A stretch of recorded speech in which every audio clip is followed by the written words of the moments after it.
चित्राल वादी बरोगल से ताल्लुक़ रखने वाली मामर खतून की लाश 3 दिन में अपने घर तक ना पहुंच सकी। चित्राल जिला पर चित्राल के वादी यारहून लश्त और वादी बरोगल में शदीद बर्फबारी के बायस तमाम रास्ते बंद।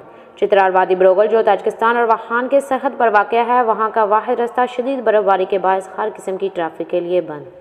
उमर रफ़ी की वालदा हफ्ते के दिन इस्लामाबाद के एक अस्पताल में वफ़ात पाई थी। इनकी लाश को कल शाम ही चित्राल पहुँचाई गई। वादी बरोगल का रास्ता बर्फबारी के बायस इलाके के लोग लाश को कंधों पर उठाकर पैदल ले जा रहे हैं। साबका चेयरमैन मोहम्मद इलियास ने फ़ोन पर हमारे नुमाइंदे को बताया कि रास्ते की सफाई के लिए मैंने 3 दिन कबल ज़िला इंतज़ामिया और महकमा CNW को दरख्वास्त दी थी, मगर अभी तक कोई अमल दरामद नहीं हुआ। चित्राल मुकामी लोगों ने लाश को पैदल ले जाते हुए कशमांजा तक पहुँचाया। चित्राल लाश 3 दिन तक बरोगल पहुँचने की कोई उम्मीद नहीं है।